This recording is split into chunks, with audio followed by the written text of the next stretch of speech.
Thank you, Ron. That sounded good, didn't it? Well, good morning. As Ron said, I'm Alex Garcia, so I have a lot of good information to share with you today.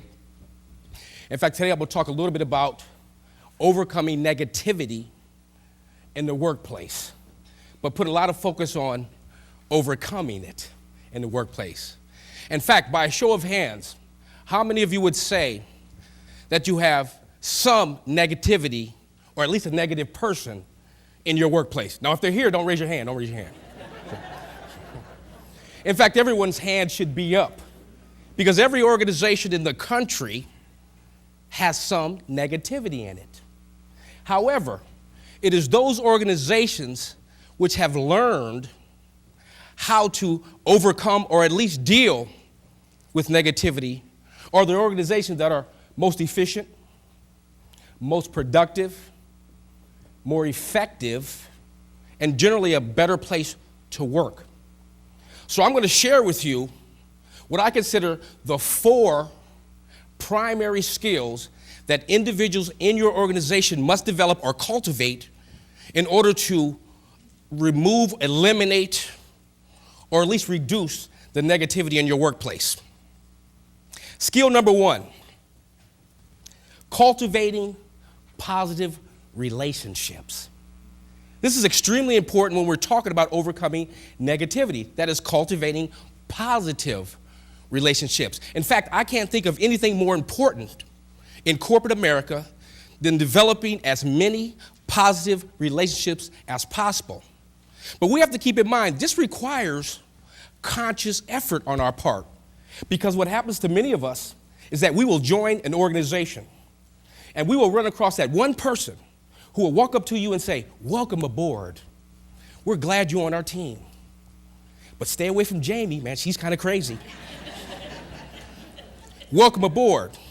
We're glad you're on our team, but watch Angie, man, she'll try to get you to do her work." Then we find ourselves gravitating toward different factions and cliques within that organization, cultivating the mindset of that particular group that you are hanging around. That's why it is very important to consciously and deliberately do this. Now, I'm not referring to relationships where you are hanging out with the person, but relationships based on trust, respect, integrity, and fairness. Trust, respect, integrity, and fairness. In fact, my philosophy is this. If I have to be here, and that's at work, 8, 9, 10, and some of us 11 and 12 hours a day, then it would be to my advantage to cultivate or create an environment that I and my team members or colleagues can enjoy. It's to my advantage to do this. So by virtue of creating these positive relationships, you literally diminish negativity in the workplace. Skill number 2, effective communication. Now, this is extremely important when we're talking about overcoming or eliminating negativity in the workplace. Communicating effectively. And what I mean by communicating effectively is that in order to communicate effectively, we must be able to recognize how other people communicate. But initially, we have to make sure we know how we communicate, because remember, we all communicate differently. So by being able to recognize how other people communicate, we then put ourselves in a position to create better relationships and to be able to communicate more effectively. But the challenge with establishing effective communication is that most of us walk around on autopilot. That is, we're not really aware of how other people communicate. And when we're not aware how other people communicate, we may inadvertently create a negative situation or even a negative relationship. So it's very important to be aware how other people communicate. For example, there are many people in organizations who you would call very kinesthetic. Now, what I mean by kinesthetic is that these are those touchy-feely people. You guys know what I mean? The touchy-feely people. How many of you in here are the touchy-feely type? And I'm not talking inappropriate touchy-feely. Or the extreme touchy-feely. You know that person who will talk to you, be rubbing your back while he's talking to you? I'm just talking touchy-feely because I'm that type of person. How many of you are touchy-feely? Mm-hmm. And I'm that person because, when I shake hands, I'll maybe use 2 hands, or I'm talking to somebody, may touch a shoulder. But some people hate that touchy-feely stuff. How many of you hate that touchy-feely stuff? Mm-hmm. Now, if I'm not aware that that individual to whom I work with does not like that, I may inadvertently create a horrible situation. Because if I'm touchy-feely and they're not, how do you think they're going to respond when they see me coming? You know, I'm like, good morning, how you doing? They're going to respond with, oh, here come Alex again. So we can create a negative situation by not understanding how other people communicate. Skill number 3, cultivating a proactive mindset. Cultivating a proactive mindset. In fact, who could tell me, what do I mean by cultivate a proactive mindset? Or shall I say, what does it mean to be proactive? Now, we hear the term all the time, but what does it mean? What does it mean to you?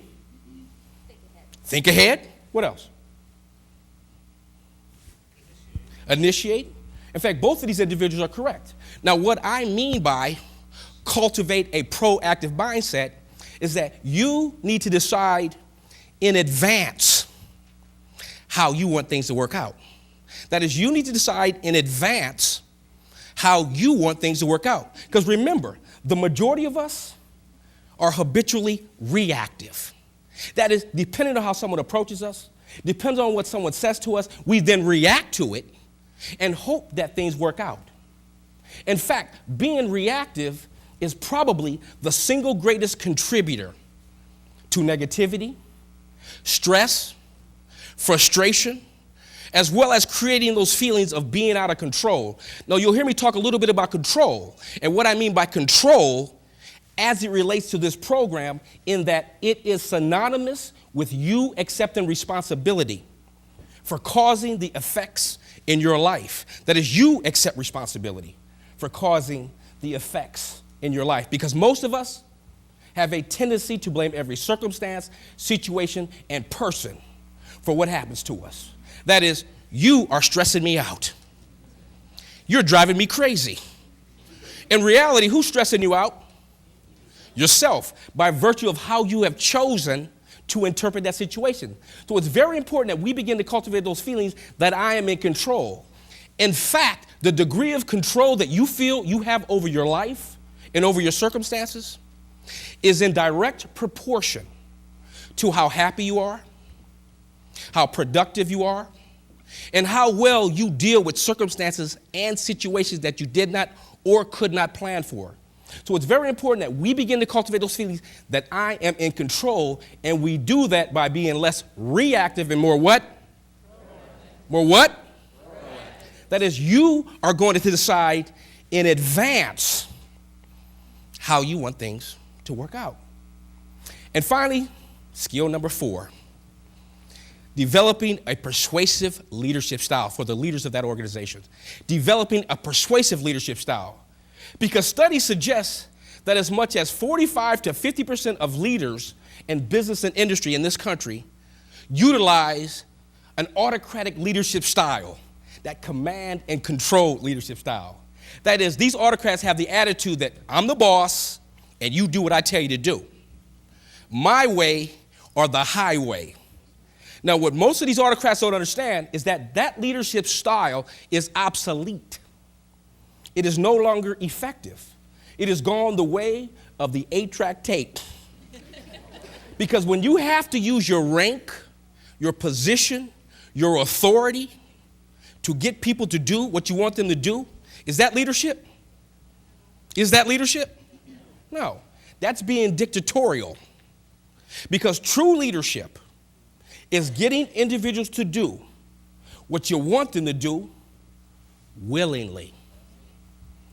Willingly. So when you have team members who willingly want to meet deadlines, when you have team members who willingly want to interact positively, you eliminate the breeding ground for negativity. So when you invite me to your organization, I will guarantee that your team members will learn to cultivate and develop more positive relationships.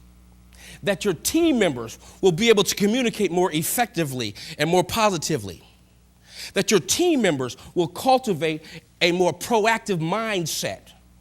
And that your team members, particularly your leadership, will begin to exercise a more persuasive leadership style and move away from that autocratic style of leadership.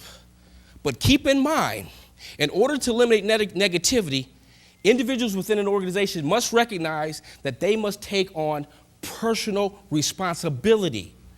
Because true success in life is not based so much on external conditions as it is in the deep-seated belief in your own worth. Thank you for coming today. Thank you.